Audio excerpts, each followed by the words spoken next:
Me acuerdo el momento de terminar la presentación y que mi móvil se colapsara, porque cada vez que alguien hacía una aportación al proyecto, a mí me llegaba un mail y en unos 15 minutos compraron 70 personas el libro. Fue en ese momento en el que conseguí no llegar a la meta, sino superarla.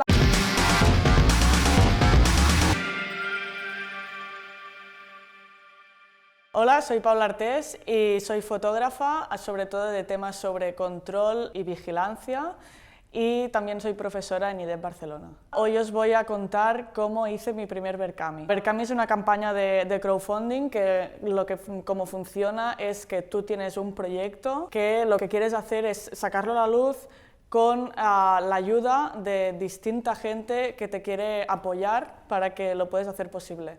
En mi caso, hace 2 o 3 años, quería publicar un fotolibro sobre los espacios de la Guardia Civil que yo descubrí que en Cataluña no éramos conscientes de que existen, pero que ellos estaban vigilando. Entonces hice todo un proyecto de este tema y hice un fotolibro que estuve 1 año intentando que las editoriales me publicasen, pero que por temas del momento ninguna vio oportuno hacer. Entonces me lancé a hacer un Verkami.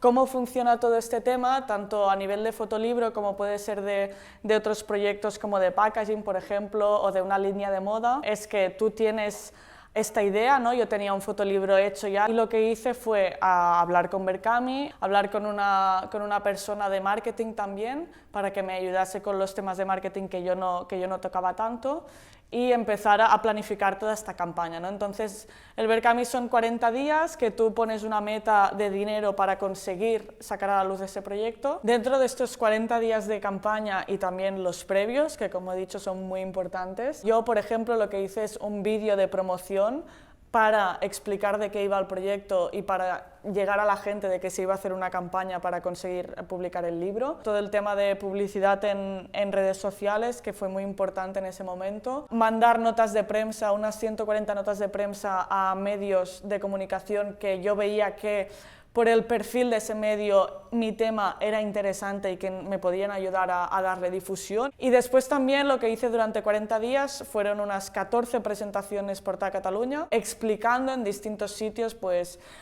cuál era el proyecto, explicando un poco las entrañas del proyecto, el por qué hacía el Verkami, ¿no? Al final el Verkami era como la cápsula final, o sea, lo que a mí me interesaba era explicar el proyecto y llegar a más gente y que lo viese, ¿no? Y después también hubo una parte más de calle en sí, que por el proyecto era muy propio hacerlo, que es ir a pegar carteles por distintos sitios de Cataluña donde pues, había una foto del proyecto muy emblemática que tú la veías por la calle y ya te atrapaba, ¿no? Con un código QR, una web que hice específica, además del Verkami, se hizo una web muy pequeñita, pero con la información más clave para que la gente entrase más rápidamente. Y sí que son como distintas herramientas que vi que funcionaban y que eran como necesarias para llegar a más gente durante todos esos días, ¿no? Hacer pues esto, las presentaciones, carteles, marketing sobre todo, y después piezas más visuales también. Después de todos estos 40 días, cuando yo ya después de mandar 140 notas de prensa veía que uno de los medios más importantes que intentaba que me entrevistasen y no lo conseguía, a 2 días de terminar la campaña, cuando yo volvía de hacer una presentación en Girona, justamente, me llamaron y me dijeron que era del programa Islandia de RAC1, que es el segundo programa con más oyentes en Cataluña, y me dijeron que me querían hacer una entrevista para el proyecto. Yo les dije que el proyecto, el Verkami terminaba, pues creo que terminaba un sábado por la mañana, y ellos me llamaron un martes o un miércoles, y entonces me dijeron, vale, pues ven mañana y te entrevistamos mañana.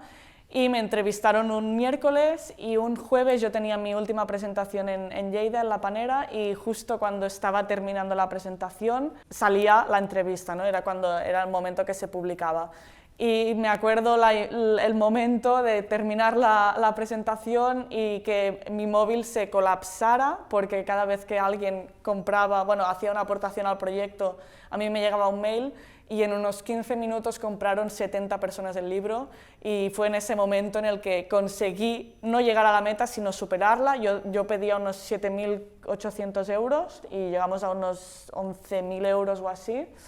y fue con eso con lo que realmente pues, pude al final pues, llegar a imprenta y hacer el libro perfecto, poder costear un poco de los diseñadores también, porque al final es algo que es mucho más grande de lo que parece, y así fue como conseguí el crowdfunding del libro. Y solo os animo un poco a que hagáis un poco lo que yo hice, ¿no? con mi proyecto Fuerzas y Cuerpos. Tienes que estudiar un poco, ¿no? Tienes que tener una idea muy clara, porque al final le estás pidiendo a la gente que apueste por ti, pero que si lo tienes bien estructurado y haces una campaña bien pensada de cómo hacer que la gente se enamore, creo que se puede conseguir llegar a la meta.